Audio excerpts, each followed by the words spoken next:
Welcome to Lunch Hour Legal Marketing. And before you continue listening, I want you to stop and think, have you sent your mom a Mother's Day gift yet? And if you have, keep listening. If not, go send your mom some flowers. Gyi, have you done anything for your mom yet? Not yet, but I am going to lunch with my mom tomorrow. Well, Tomorrow was recording, but happy Mother's Day to all the moms. And as Conrad said, be grateful for your mom. Lunch Hour Legal Marketing, not possible without our moms. Conrad, does your mom listen to Lunch Hour Legal Marketing? She does on occasion. How about yours? I don't think she understands the technology. She says she doesn't understand the technology, but I do feel like she probably just listens to, she likes to hear your voice because you don't call her enough. Give your mom We will a call. know whether or not my mom listened to this episode based on whether or not we get actually asking my mom to write a review. It's not going to happen. That would be amazing. Writing reviews anyway. We'll see what happens. Keep the internet. I'll tell you a quick mom story. My poor mom. One time she called me up for tech support as moms do. And I'm like, I don't remember what the issue was. I'm like, you got to double click. And I can hear in the background, she goes, click, click. I'm like, Mom, that's 2 single clicks, not a double click. Love you, Mom. What are we talking about today, Conrad? Okay. It sounds like when we were getting ready for this program, there's not much going on in the news. We are going to have a very quick news segment. We're also going to cover one of the earliest topics. This is almost a retro topic, blogging, not dead. And finally, I'm going to interview Gyi on 5 things not to do with everyone's new favorite toy, ChatGPT. Lockwood, hit it. Welcome to Lunch Hour Legal Marketing, teaching you how to promote, market, and make fat stacks for your legal practice. Here on Legal Talk Network.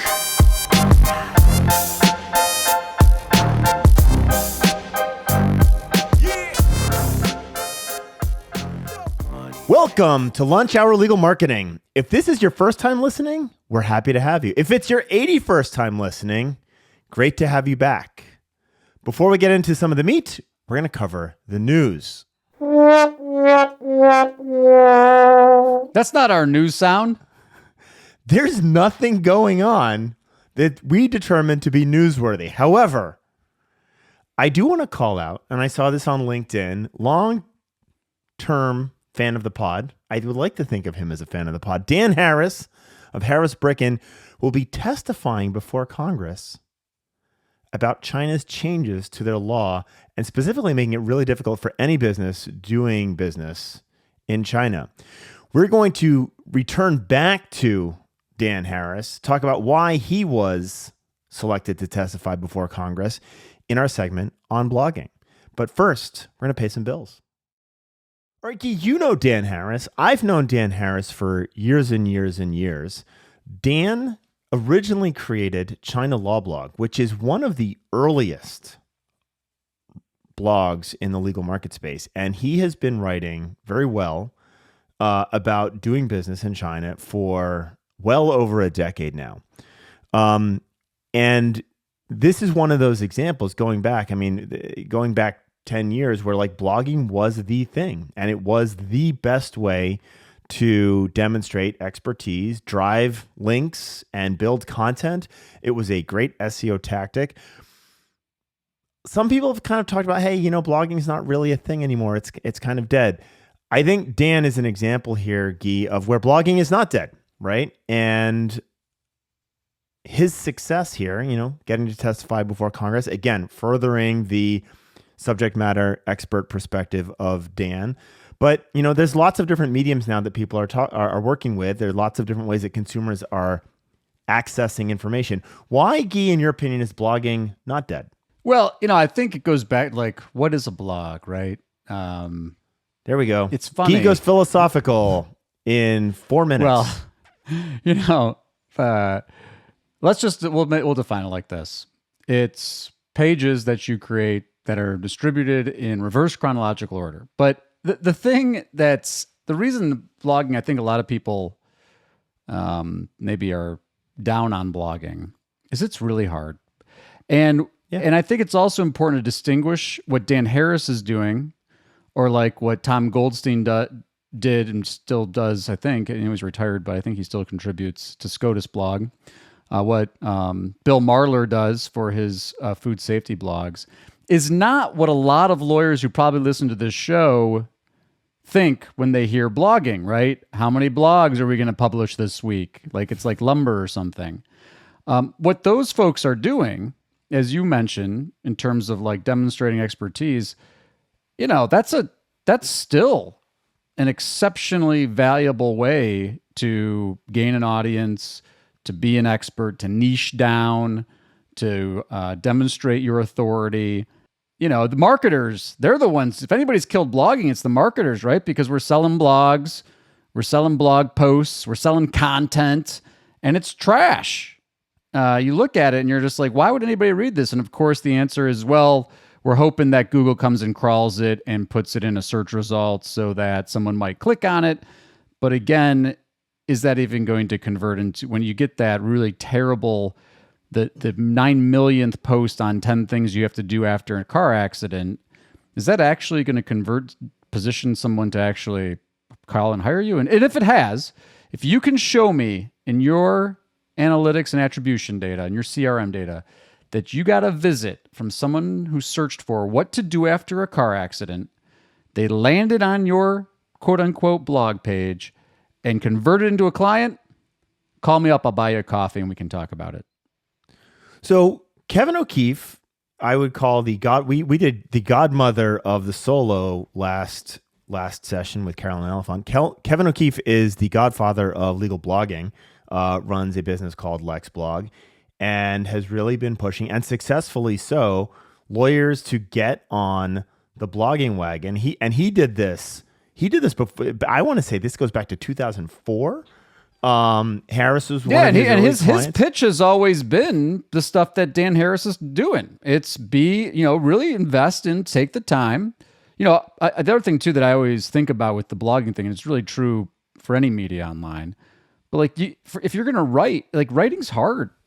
And we're not talking about writing briefs and stuff here. We're talking about writing stuff that people actually want to subscribe to and read and share, and journalists want to link to and cite as you an authority and invite you to testify before Congress. For a lot of people, that's really hard. It takes a long, long time. So, Gyi, you still blog? You still blog regularly? Well, that's why I see. I knew this question was coming. And that's why I posited it as a blog. If you're asking me, do I write stuff that is published in reverse chronological order in several places? Yes, I do. Do I do it like I have this site, GyiSokolakis.com. It's been a while since that's probably more quote unquote the formal like Gyi's blog.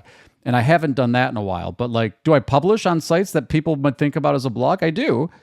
For a lot of the reasons we just talked about, because I want to share my expertise. I write for some of the ABA's blogs. I write for, I write the Attorney Sync blog, which is really just, more, is it a blog? I guess it's a blog. Is Mockingbirds, do you consider what you write at Mockingbird blogging?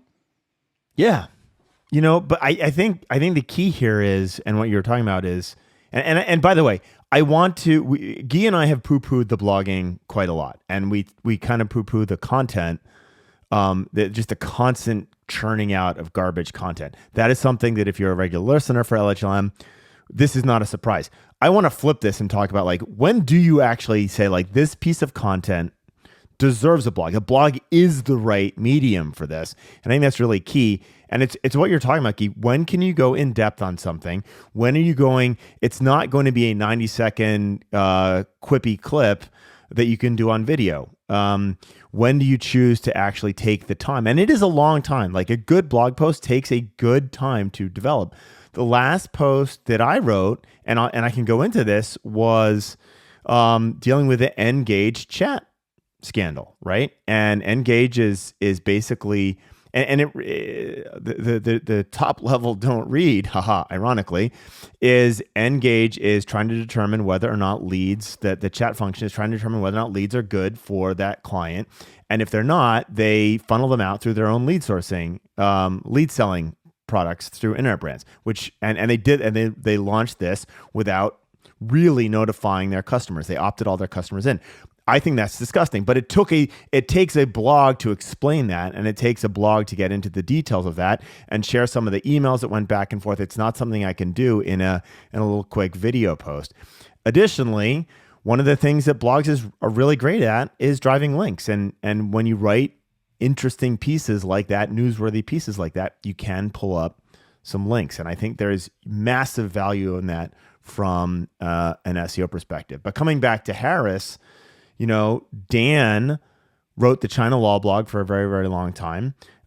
He then started the Canna Law blog, which was on a separate domain. He had his own Harris Bricken website. And so he had these 3 different platforms. This is one of the things that I think should be done differently in many cases. And that is the consolidation of all of those blog posts and all the links going to those blog posts onto a single domain. Gyi, can you explain to our readers why we would promote blog consolidation instead of having lots and lots of different domains for different blogs? Boom. Boom. I shared my screen. Wow. Well, for those of you listening, we're looking at the why, but let's talk through it. We're looking at a why. Sure. This has been a discussion for a long time, and I know there's, in fact, we're just talking to Darren Shaw about this when we were talking about local search ranking factors, about microsite strategy might be back because of the impact it might have on local pack ranking. This is kind of the inverse of that. So lawyers that have gone out and have all these sites that are on different topics, maybe they're loosely related, but they're on different domains. The question is should those, are they better off from an SEO standpoint on a single domain? And I think most SEOs would say yes, right? I think there's some branding questions, but in terms of consolidating link equity, right? So meta links, we talk about links all the time. Links matter.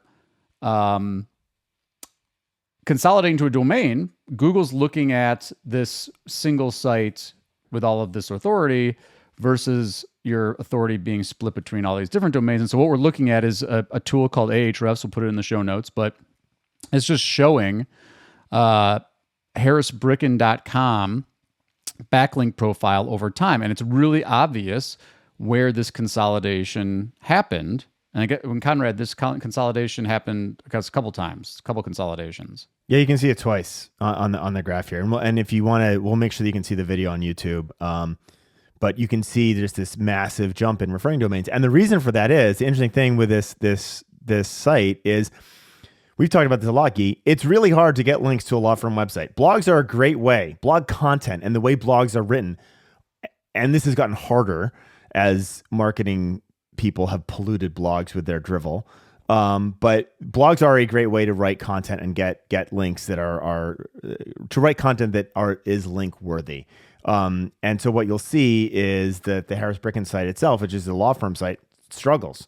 A blog, especially a really old one like China Law blog, has all of this legacy power, right? And so I want to really, we've been critical of content. We've talked a lot about content. I believe we covered the useless content algorithm, the useless content ratio. We've talked about Google penalizing bad content. Great blog content, still effective, right? I do think you have to make sure that it is the right medium for the message and the audience that you're trying to reach. But great blog content is still very much a thing. You had a conversation recently with Ben Glass about this. What can you give us a quick overview?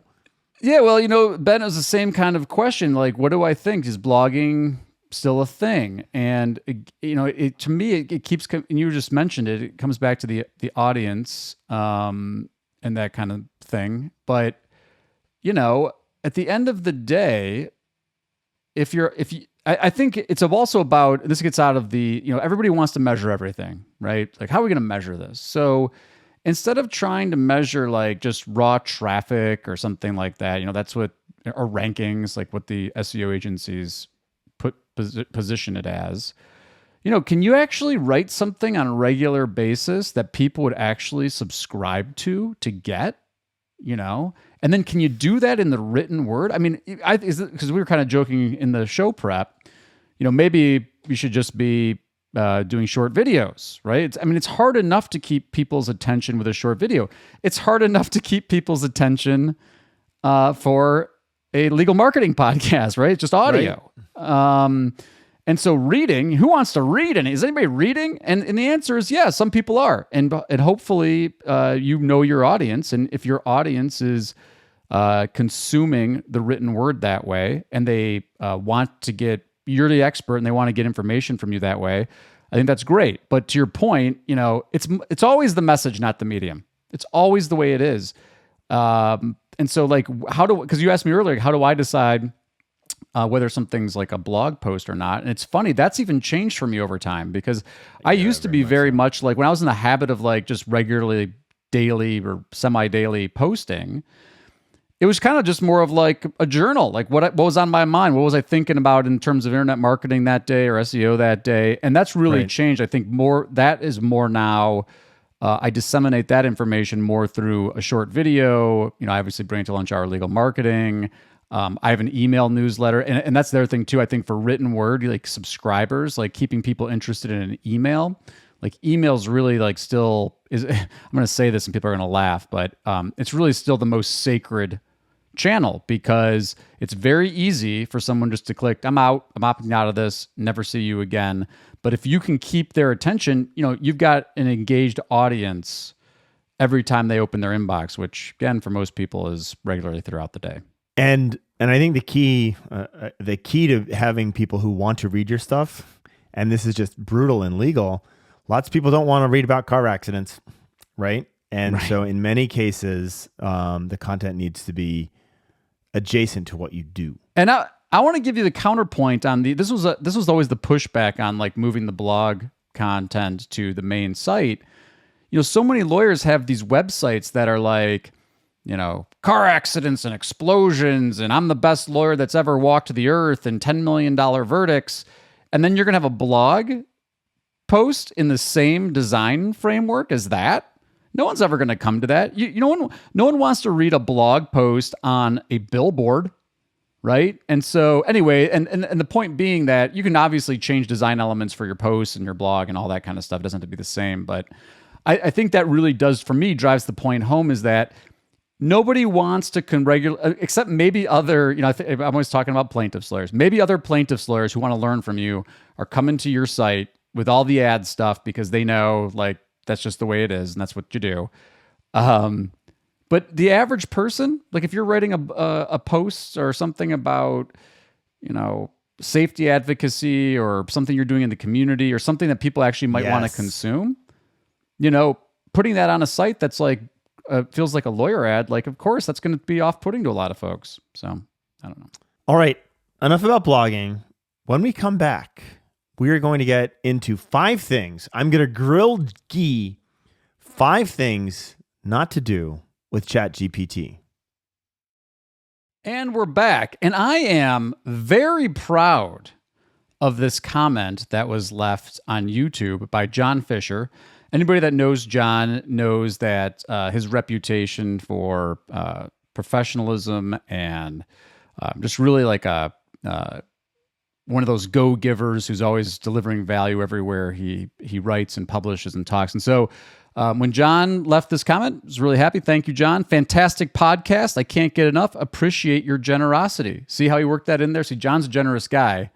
And it reminded me of how generous he is by saying how generous we are with our time. So thank you, John, for taking the time to listen as well as leave that nice comment. And if you have comments, please do drop the comments on our YouTube videos or in Apple.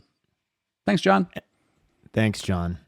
And also thank you to that user or listener who will go unnamed, who hit both Gyi and myself when the pod didn't drop in the morning on the last Wednesday. You made both of our days. The fact that when the pod drops and you were worried that it hadn't dropped yet because we were recording late, that was cool. It was fun. That was cool. All right.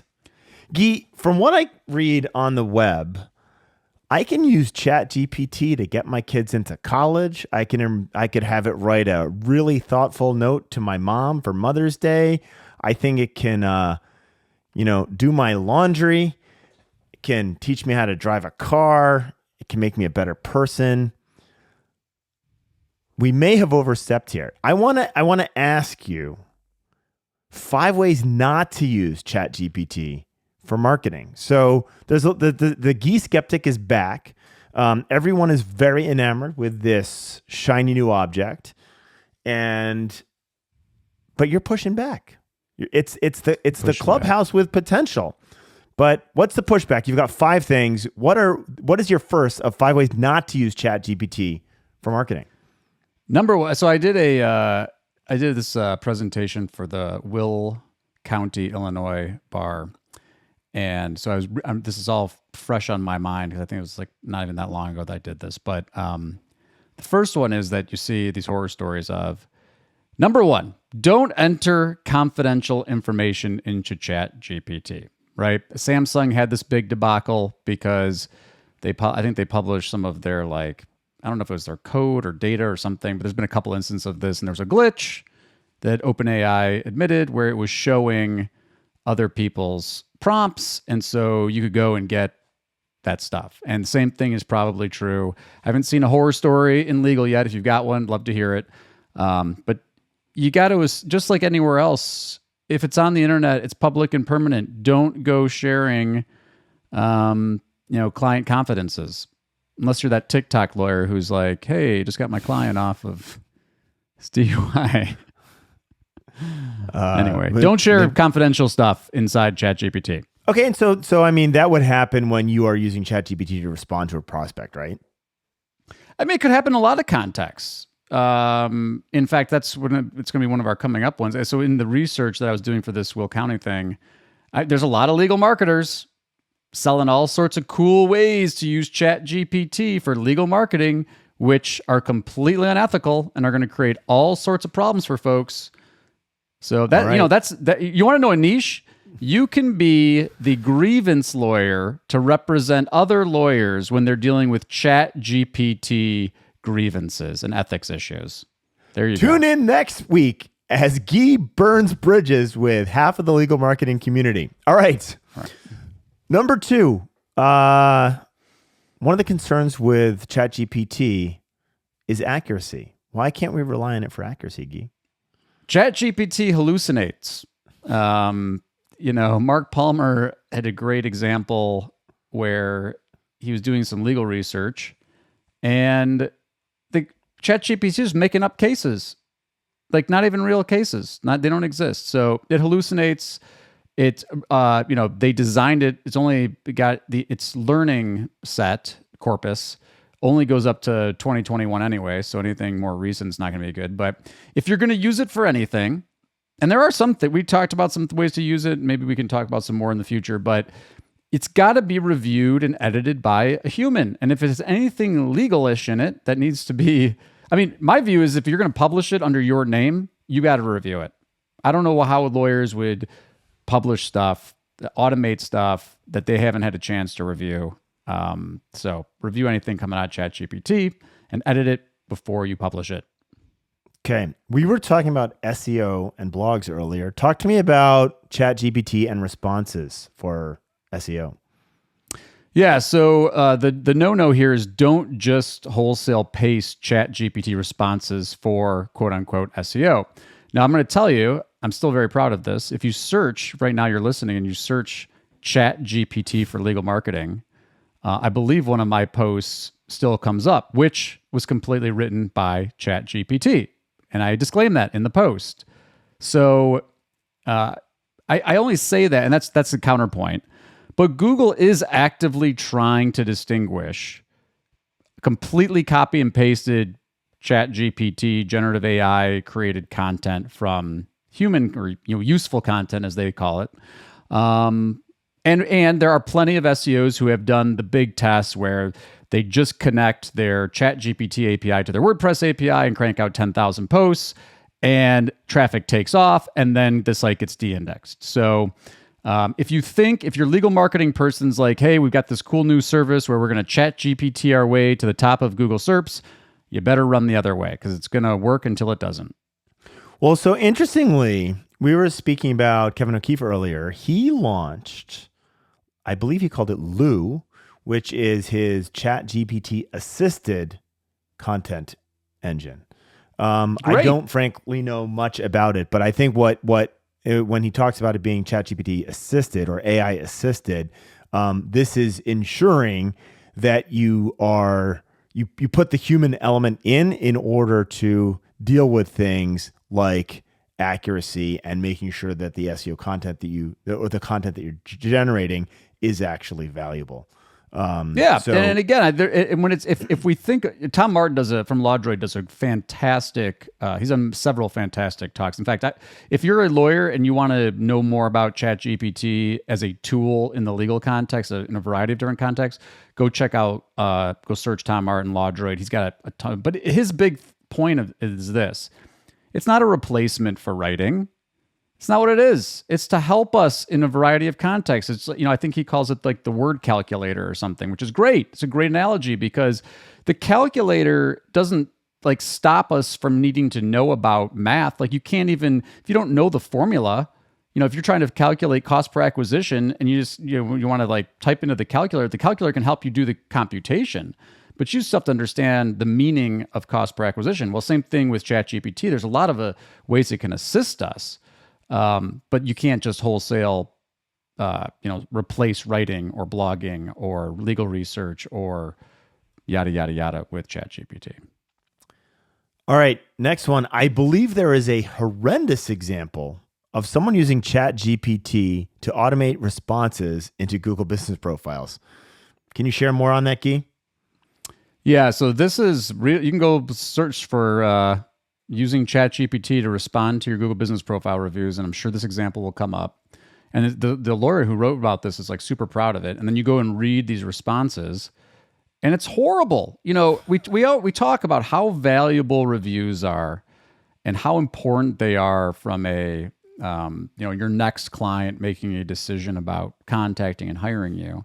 And then you've got someone zapping a ChatGPT response to a testimonial. And so one, you probably are going to create some ethics issues for yourself because ChatGPT is not thinking about ethics issues. And even if, then you get into the philosophical thing, well, it's like ChatGPT doesn't know the client confidence. It's like, it doesn't matter. The perception is going to be that you revealed a confidence, right? If there's anything identifiable, yada, yada, yada. So I don't want to get into that philosophical debate. But two, it looks like crap. It looks like someone automated a response. And now, so what did you say? You said, you know what? I didn't care enough to actually come here and respond. I'm so annoyed that clients are leaving me positive reviews that in order to respond to them, I'm just going to zap this automated ChatGPT response that is clearly artificial. I mean, it's like lists off all the counties that they practice in, servicing all the area. I mean, it's so bad. Don't do that. Don't do that. Don't do it. All right. Number 5 on your list of things to not use ChatGPT for. Which goes, it kind of goes with the prior one, but don't use ChatGPT to automate the human part, right? So George Saharis, actually, we had on LHLM a ways back now, and I thought he put it really well, is like, use chatbots, generative AI, technology, automations to automate the things that you can seamlessly automate, but show up and be a person on the things that can't be. And so, in my opinion, things like responding to a review, when a client wants to talk to an attorney, whether it's on through a chatbot or otherwise, your content on your websites, that's human stuff. That's empathy, emotion, service. I think of the Robert Reich categories of work. Why would you put more of your service, the thing that you can actually deliver a lot of value that clients are actually going to pay you for? Why would you try to automate that stuff? Because guess what? The more that you can figure out how to automate in that context, the more that your job is irrelevant. They're either going to go work with a competitor because they're looking at your review responses and they're like, gosh, this is just like completely automated. And if you're doing that to clients, they're going to leave. No one wants to just feel like they're a part of some Kafka-esque machine of automations. All right. Don't automate the human part. Speaking of not automating the human part, don't send your mom a ChatGPT Mother's Day letter. And with that, dear listener, we must bid you adieu. Thanks to all the moms, our moms, if you're a mom, moms everywhere, we love you. If you are just dropping by and you have something nice to say about Lunch Hour Legal Marketing, please do drop a comment or a review, or you can Facebook message us that we are being untimely with our publishing. We'd love to hear from you. Thanks again. Until next time, Conrad and Gyi with Lunch Hour Legal Marketing. Money makes a it makes a world go round. Money makes a world go round. Yeah, money make a world go round. Yeah, money make a world go round. Yeah, money make a world go round.